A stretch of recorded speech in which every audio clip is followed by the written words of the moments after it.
खुलुमबाय नोंथांमोनखौ आं चेनेलाव बयखौबो आंनि गोसो गोरबोनिफ्राय गिबियावनो नोंथांमोना आंखौ गोबाङानो सोंहरगासिनो दंमोन मानो भिडिअ होनो हायाखै सप्तासे गाहाम जाबाय दासिमबो भिडिअ मोनसेबो गैया होननानै गोबां मानसिफोरानो मेसेज हरलाय वाट्सएपआव मेसेज हरलाय फेसबुकआव मेसेज हरलागासिनो दंमोन। भिडिअ होनो हायैनि गुबै जाहोनानो जाहैबाय आंहा माखासे उसुबिदायाव गोलैनानै दंमोन आरो लोगोसे जोंहानि बाबानि बिनानावनि फिसाजो बिथाङाबो जोंखौ बे बुहुमनिफ्राय गारनानै गालांबाय। दा बेनिनो दुखुआव आरो माखासे उसुबिदाजों आं भिडिअ खालामनो हायाखैमोन। नैबे नुबाय थानायानो जाहैबाय आंनि बिनानाव एबा जोंनि बिनानाव जाय जोंखौ बे बुहुमनिफ्राय नागारलांबाय। उन्दै बैसोआवनो गोबां मुं आरजिनो हानाय मोसाखावरि थरायना धर्मिष्ठा स्वर्गियारि जायबा आंनि बिनानाव आंनि आफानि बिनानावनि फिसाजो बिथाङा जोंखौ बे बुहुमनिफ्राय नागारनानै गालांबाय।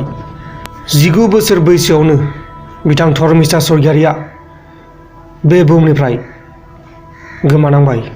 बिथां धर्मिष्ठा स्वर्गियारिनि बागै खौरां बिलाइयावबो होदों आरो बड'लेण्ड रादाबावबो फेसबुकआव पस्ट खालामनानै होनाय जादों। आङो बड'लेण्ड रादाब आरो जोंनि बर'फोरनि खौरां बिलाइखौ रोजा रोजा साबायखर बावो आरो बे निउस पेपाराव होनायनि गुबै जाहोनानो जाहैबाय बिथां धर्मिष्ठा स्वर्गियारिया गावनो गोबां मुं आरजिना लाखानायमोन उन्दै समावनो। आसा खालामो नोंथांमोना बे धर्मिष्ठा स्वर्गियारिनि थाखाय आरज गाबगोन होननानै। दा जियानो जादोला जों दा रायलायनि फैला एबा जोंस्रां ब्रह्मनि माखासे खोथा। बिथां जोंस्रां ब्रह्मआ गाव उदांस्रि महरै बिसायख'थियाव गेलेनो नागिरदोंमोन नाथाय बिथां फैला ब्रह्मआ एबा जोंस्रां ब्रह्मआ UPPLआव जयेन जाबाय एबा UPPLआव बिथां प्रमद बर'आ फैला आदाखौ बरायनाय जाबाय। UPPLआव बिथां फैला ब्रह्मआ गिबियावनो BPFनि जानानै गेलेनो नागिरदोंमोन नाथाय BPFआव सिट मोनैलाय उदांस्रि केन्डिडेट महरै गेलेनो नागिरदोंमोन।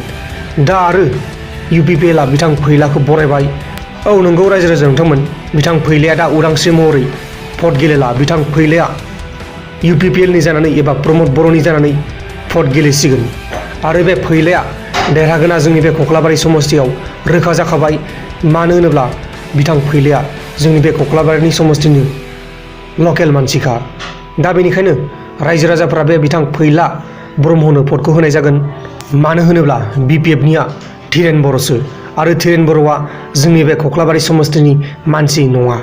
बे धीरेन बर'आ जाहैबाय उदालगुरि डिस्ट्रिक्टनि आरो बे बिथां फैला ब्रह्मआ जाहैबाय जोंनि बे सिमला ओनसोलनि आरो समस्तिया जाहैबाय कख्लाबारि समस्ति। दा बेनिखायनो बिथां फैलाया देरहागोना रोखा जाखाबाय। आसा खालामो बिथां फैला आदाया देरहानानै माखासे मावनो गोनां खामानिखौ मावनानै होगोन होननानै। जोंनि बे कख्लाबारि समस्तियाव गोबां मावनो लागा खामानि दं। दा बेफोर खामानिखौ बिथां फैला आदाया मावफुंगोन होननानै जों मिजिंथिनाय जाबाय। बेखिनिखौनो बुंनानै दिनैनि बे भिडिअखौ फोजोबनाय जाबाय। आसा खालामो नोंथांमोना बे चेनेलाव गोदानब्ला चेनेलखौ साबस्क्राइब खालामलांगोन होननानै। जय बर' हारिनि जय।